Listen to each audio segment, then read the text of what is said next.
In the heart of the 5th century, in a small village in Cappadocia called Mutalaska, Sabas was born in 439 into a fervent Christian family, but divided by family issues. His parents, John and Sophia, were pious people, but their constant domestic disputes ended up shaping the saint's youth. At just 5 years old, Sabas was sent to live with his maternal uncles after his father enlisted in the Byzantine army. This gesture, although practical, exposed him to a life of emotional difficulties, but it also brought him closer to religious practice, as his uncles were devout Christians. At his aunt and uncle's house, Sabas began to demonstrate a marked spiritual inclination. While other children played, he took refuge in prayer and studying the scriptures, impressing even the most experienced in his community. At the age of 8, tired of disputes between his relatives over control of his property, Sabas decided to leave home and took refuge in a local monastery. The decision was seen as premature for his age, but it revealed his resolute spirit and inclination towards material detachment. Life at the monastery was a turning point for young Sabas. There, he found a community that lived in harmony, devoted to prayer, work, and charity.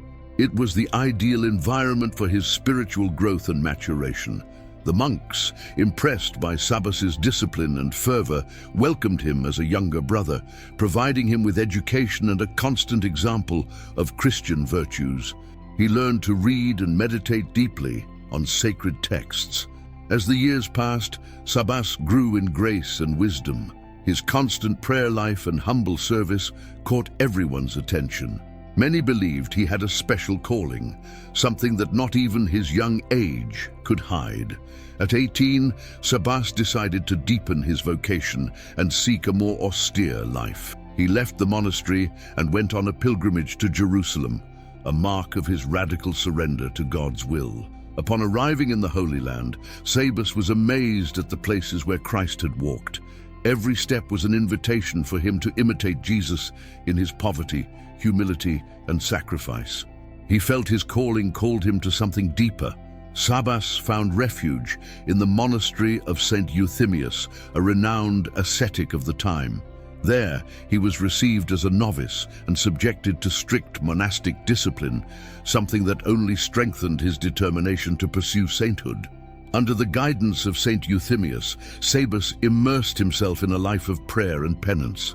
He was known for his absolute obedience and for willingly accepting the most menial tasks, seeing them as an opportunity to serve God. The coexistence with Saint Euthemius was brief, as the holy elder discerned that Sabas should seek an even more hermitical life. Thus, he was sent to live with Saint Theoctisto, another great spiritual master of the time. At the monastery of Saint Theoctisto, Sabas learned to balance the solitude of hermitical life with fraternal communion. He spent long hours in prayer and study, but also participated in manual labor, showing exemplary humility. After the death of Saint Theoctistos, Sabas lived completely isolated in a cave in the desert of Judah. There, he experienced the trials of solitude, but also the consolations of a deep intimacy with God. In the desert, Sabas faced temptations and trials that tested his faith and endurance. However, his trust in God never wavered, and he used these experiences to strengthen himself spiritually. During his years of solitude, Sabas became known as a man of prayer and wisdom. Pilgrims and other hermits began to seek him out for advice and spiritual guidance. Sabas' charisma was undeniable. He effortlessly attracted followers, not by imposition, but by the strength of his example and holiness. Many wanted to learn from him the path to a deeper life in God. Before long, Sabas became leader of a growing community of monks that formed spontaneously around him. Although reluctant, he accepted the responsibility as a service to God. The community led by Sabas lived under a rule of life that he himself created, based on prayer, work, and charity. This rule, although simple, was a reflection of his deep experience of God. Around 484, Sabas founded Great Laura, a monastery that became one of the most important monastic centers in Palestine. This monastery would serve as a model for many other future foundations. Great Laura's spirituality was deeply rooted in the gospel and the teachings of the church. It was a place of silence, contemplation, and the incessant search for holiness. Sabas's leadership was characterized by a combination of firmness and tenderness. He demanded discipline, but always with a deep charity that won the hearts of his monks.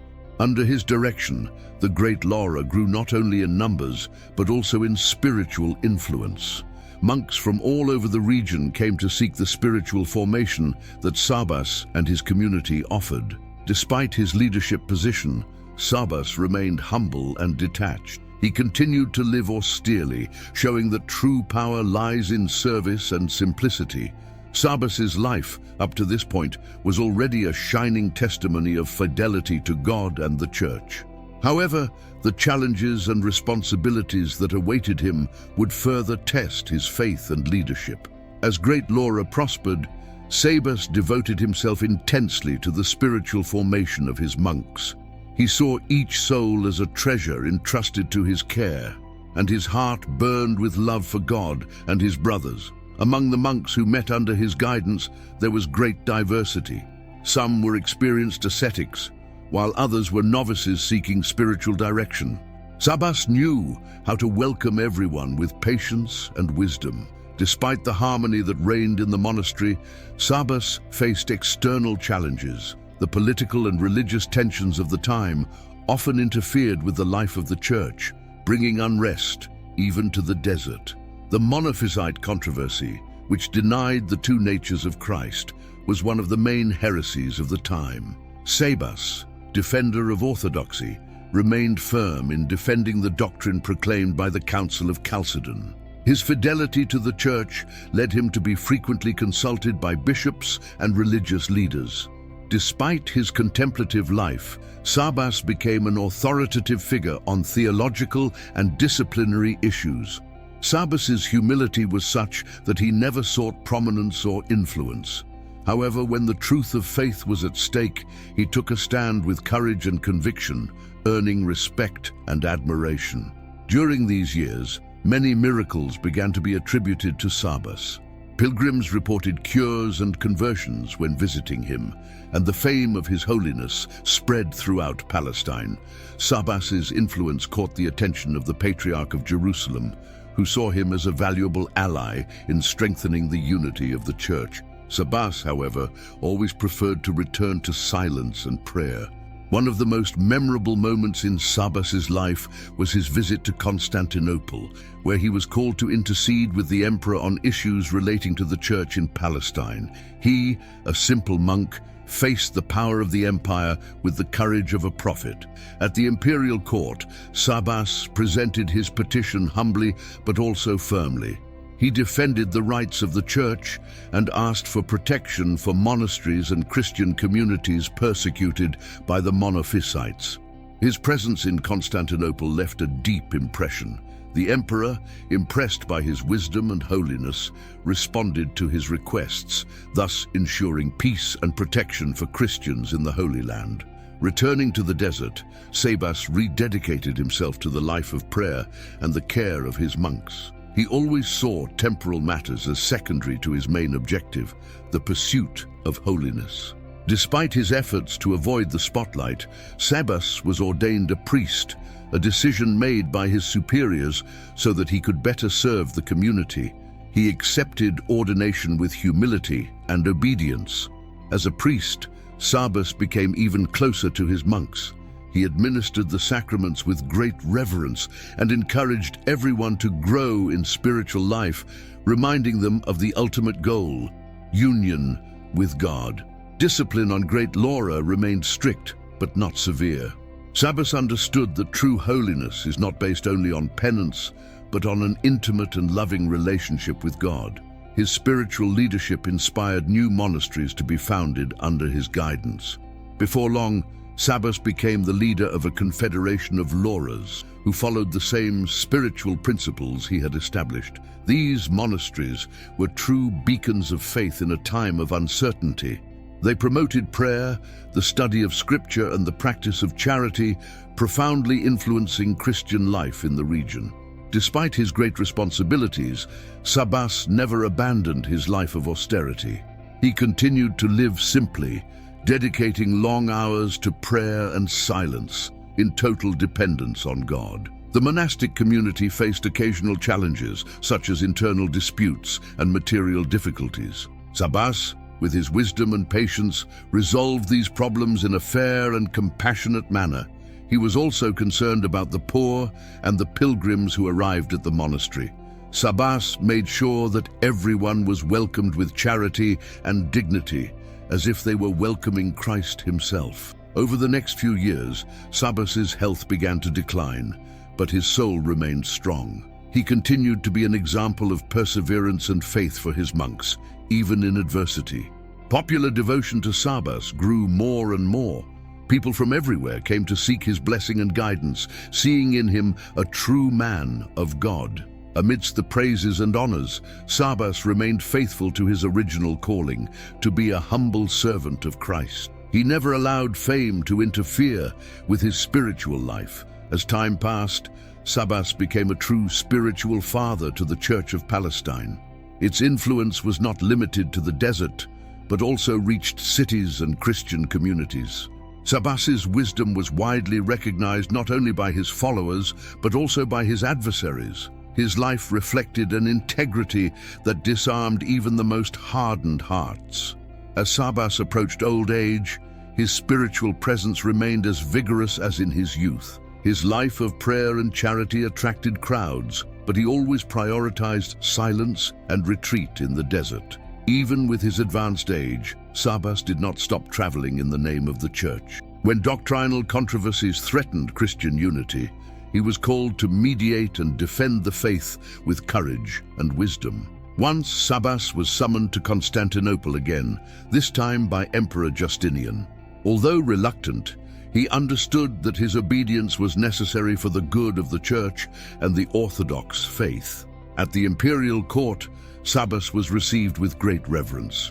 His reputation for holiness was such that many members of the court sought his blessing before even hearing his petitions. Sabas presented the emperor with issues that deeply affected the Christians of Palestine, such as the protection of monastic communities and the need to combat the influence of heresies in the region. Justinian, recognizing Sabas's sanctity, not only granted his petitions, but also ordered resources to be sent to support the monasteries he founded and to alleviate poverty in the region. Returning to Palestine, Sabas brought with him a renewed sense of mission. He knew that his days on earth were coming to an end, but he felt called to consolidate his work for future generations. In his later years, Sabas focused on training new spiritual leaders. He knew that the future of monastic life depended on well-prepared men, and he dedicated himself to personally teaching and mentoring younger monks. The Confederation of Laurers, founded by Sabas, was an impressive legacy. Each monastery followed the principles he established, forming a network of communities that shared the same spirituality and mission. Despite his great work, Sabas never considered himself indispensable. He continually reminded his monks that everything they did was by the grace of God, and that the glory should always be Christ's. In the last years of his life, Sabas faced increasing health problems. His physical strength diminished, but his soul remained unshakable, sustained by his absolute trust in God. Even though he was weakened, Sabas continued to celebrate the sacraments and assist those who sought him out. He considered each soul a divine gift and a field in which to sow the love of Christ. One of the most striking episodes of his last years was a severe drought that hit Palestine. Sabas, moved by his compassion for the people, led a prayer procession, crying out for divine mercy. After days of fervent prayer, the rains finally came, bringing relief to the land and confirming for many the sanctity of Sabas. This miracle was seen as a sign that God was truly with him. With his health increasingly fragile, Sabas prepared himself for the moment of his definitive encounter with God. He urged his monks to remain faithful to their vocation and to persevere in prayer and charity. In 532, Sabas felt that his time had come. He gathered his monks together and gave them his last instructions, encouraging them to remain united and follow the path he had set out. On December 5th of that year, Sabas departed this world in peace, surrounded by his monks. His face reflected a heavenly serenity, as if he was already contemplating the glory of God. The news of Sabas's death spread quickly, and many faithful came to Grande to pay their last respects. He was venerated as a saint even during his lifetime, and his departure confirmed this perception. Sabas's body was buried in the monastery he himself had founded. His tomb immediately became a place of pilgrimage, where many miracles began to be reported. The Church, recognizing the sanctity of his life and the depth of his legacy, quickly began the process for his canonization. Sabas was remembered as an example of virtue, courage, and humility. The monks he trained continued his work, expanding the Confederation of Lauras and keeping alive the spirituality that Sabas valued so much. They saw in his life a model to be imitated. The influence of Saint Sabas was not limited to Palestine. His monastic rule and spiritual example spread throughout Christendom, especially in the East, where he is widely venerated. One of the most striking aspects of his spirituality was his insistence on continuous prayer. For Sabas, monastic life was a reflection of heavenly life, where praise of God never ceases. His zeal for orthodoxy also deeply marked the history of the Church. He was a bulwark against heresies, defending the faith with firmness and compassion, always seeking unity among Christians. The memory of Saint Sabas remains alive to this day. His life is a testimony that holiness can transform the world, even starting in the silence of the desert. After Saint Sabas' death, his impact on the Church continued to grow. His life became a symbol of fidelity to prayer, asceticism, and the defense of the true faith, inspiring both monks and lay people. The great Laura, founded by him, remained a spiritual center for centuries, serving as a refuge for those who sought God in the silence of the desert. Their monastic practices continued to shape communities over time. The miracles attributed to the intercession of Saint Sabas were numerous. Reports of cures, protection in times of war, and conversions increased popular devotion, and his fame as a saint spread across different regions. In 584, just over 50 years after his death, the Church formalized his veneration, officially declaring him a saint. His party was scheduled for December 5th, the date of his death. The veneration of Saint Sabas quickly went beyond the borders of Palestine. Churches and monasteries dedicated to him began to spring up across the Middle East, and his memory became a bridge between different Christian traditions. In the West, his devotion also found space, especially among monastic communities that admired his rule of life and his example of obedience and detachment.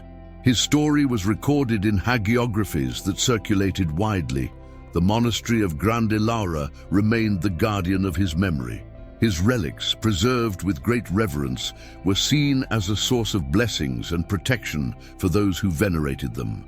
In 796, amid invasions and conflicts, the relics of Saint Sabas were transferred to Constantinople, where they were welcomed with great celebration and veneration by the city's faithful.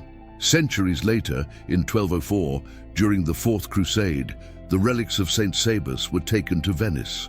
Despite the controversy surrounding the transfer, they continued to be venerated as precious testaments to their sanctity. In 1965, a significant milestone occurred. The relics of Saint Sabas were returned to the Holy Land by Pope Paul VI as a gesture of reconciliation and unity between the Catholic Church and the Orthodox Church.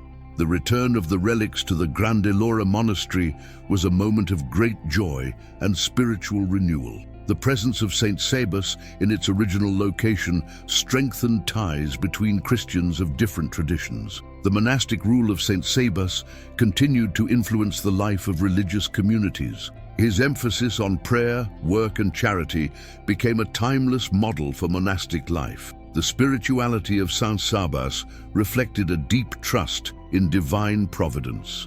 He believed that by completely abandoning himself to God, man could experience true freedom and joy. His life was a testimony to the possibility of transforming the world through holiness. In the silence of the desert, Sabas built a work that transcended borders and resisted time. Saint Sabas is often represented in Christian iconography as an old man in monastic robes, holding a staff and a scroll, symbols of his spiritual leadership and wisdom. To this day, pilgrims visit the Grande Laura monastery, seeking inspiration from the life of Saint Sabas.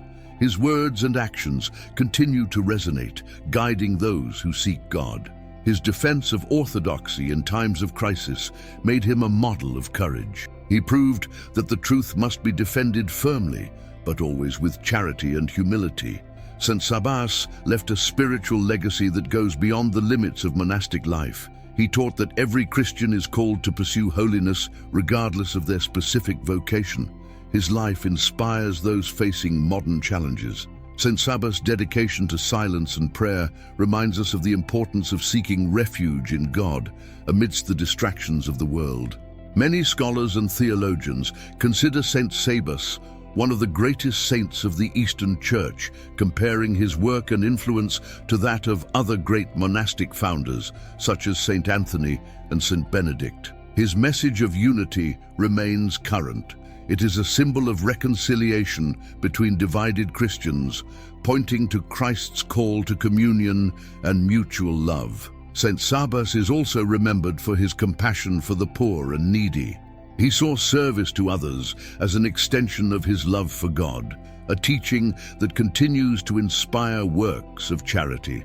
His liturgical feast is celebrated with great solemnity in both the East and the West.